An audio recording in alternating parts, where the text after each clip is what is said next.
Welcome to the Bodybuilding Anti-Awards. Who has the worst structure? The widest waist? The worst legs? The worst definition? The worst posing? In today's video, we'll cover these categories and more, which you helped me choose during a previous live stream. If you remember, a few months ago we had the Bodybuilding Awards, an initiative where the community votes every year for the best bodybuilders in each category. And they're a real meme. In the best arms category, Natalia Coelho was ahead of Grizo. I believe Derek Lansford won best legs or something similar. First of all, rules. I'm going to try to pick from the top 15 at the Olympia of each category, because obviously, if I pick the top 50 from Classic, it's obviously going to be the worst in everything. If they haven't been to the Olympia, then the most recent ones from 2025 on. Except for a few exceptions, where I will pick others who are very extreme.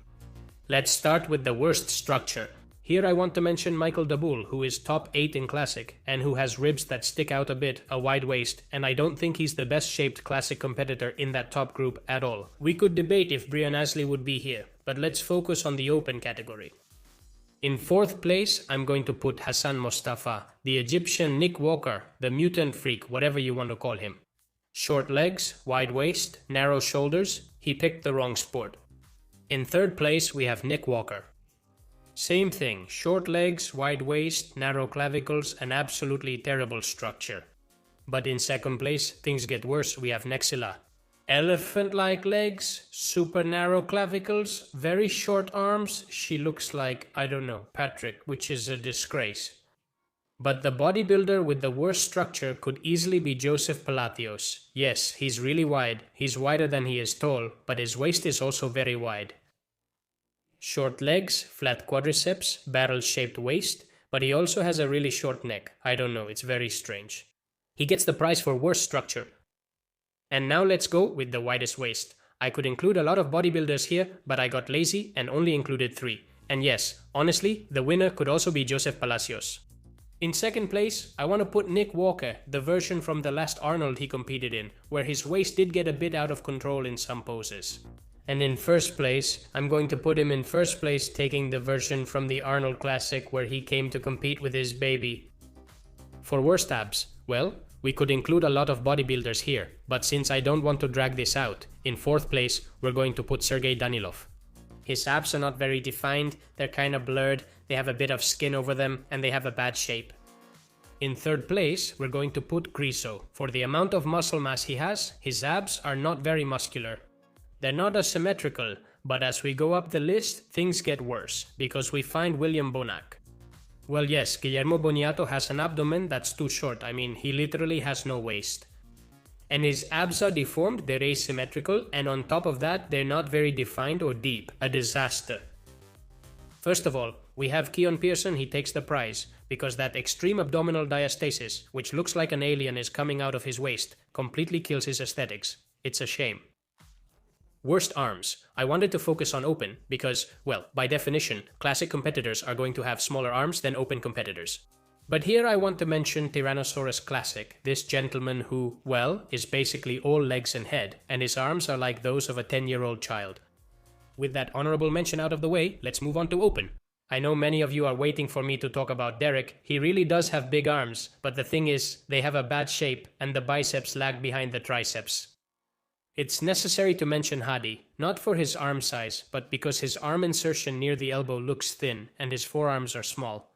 We should also mention William Bonac, who currently isn't known for his arms and has one arm smaller than the other.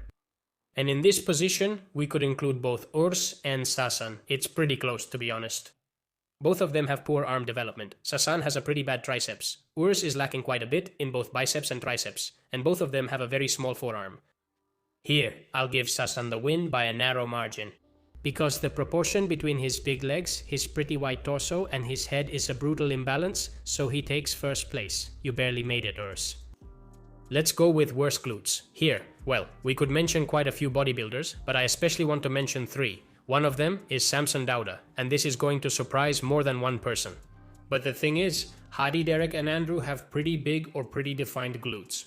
But Samson has neither one nor the other. I think he has huge legs, but not that big. No, but I think of Coleman, who is a guy that weighs like Samson Dauda. And the thing is, Coleman had monumental glutes. You would expect an Olympia winner to have more glutes than Samson. Let's get to the inevitable. We have to talk about Krizo and Wesley Bissell's here. Who has the worst glutes between the two? Wow, that's a tough decision, huh? Wesley's glutes look sad, they're asleep. From the side they look okay, but Mikael Krizo's don't look good from the back, from the side, or in any pose. Also, his other muscle groups are too big, making his imbalance more noticeable. So the award for the worst glutes in bodybuilding today goes to Krizo. Let's move on to worst legs. Here in Classic, we can mention quite a few. We can talk about Brian's flat quadriceps, who is a current Olympia top competitor. We can talk about Josema's flat quadriceps, but from behind his legs are very good. We can talk about Wesley, but his hamstrings are very bad. But I think it's better to do this about the open division. Blessing Abodibu's legs, both from the front and the back, even from the side, I think, are pretty bad. They lack size and definition. Brandon's legs from the back are pretty good, but from the front, his quadriceps are very bad, and this man has won an Olympia. And Andrew Jacket from the front, well hey, he doesn't have a bad quadriceps, but he does lack some size. We can talk about the flat Olympia quadriceps, flat like a mole, there's no definition at all. I won't put Andrew first to avoid issues, but he and Booba can still speak freely.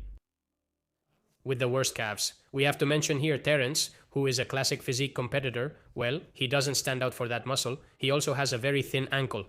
If we go to, we can talk about flat quadriceps like a Mr. Olympia, who is one of the Bissells, current Mr. Olympia. We can talk about the flat quadriceps of Bissells, like a Stork. But I want to put in first place someone from whom you would expect to have more size. Kim Williams. He also has short calves, but on top of that, they're small, a completely unbalanced physique. If we were to pick the worst imbalance, I think he also wins here with the worst chest. This one's tougher since some chests are flat or small, but still very defined. The judges always ask Nick Walker for more chest. They've also asked Mike Sommerfeld to improve his chest. But here I want to mention someone who left bodybuilding not too long ago, but when he competed, he had a really bad chest, both in size and shape. I'm talking about Invalier. He's an open bodybuilder with some good qualities, but his chest wasn't one. Although without a doubt, I want to give first place to Sound Clarida. This guy has won a couple of Olympias, he's even won open pro shows with the narrowest, smallest and flattest chest I've ever seen. I think the award for the worst chest currently in bodybuilding has to go to Sound Clarida. Let's move on to the worst back. In the open category, we could also mention Samson, who doesn't stand out for his back even though he has won an Olympia. It's also that when you compare him to Derek, Hadi, Nick or Andrew, who are the ones next to him, they all have very strong backs. That's why they make him look worse.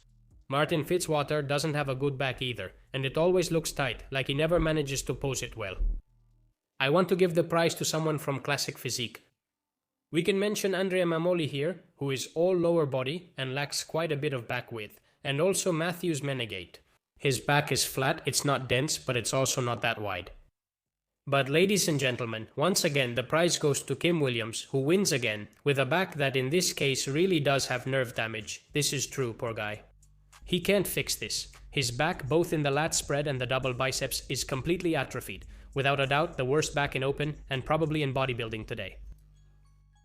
Let's move on to the worst conditioning. Here we can include a lot of people. In the 212 division, we can mention Nihat Kaya, who didn't come in looking so good. Even Keon Pearson, who missed it a bit at this Olympia. Derek isn't known for his conditioning, but I definitely don't think it's the worst by any means. We have Regan Grimes, and we have the worst one.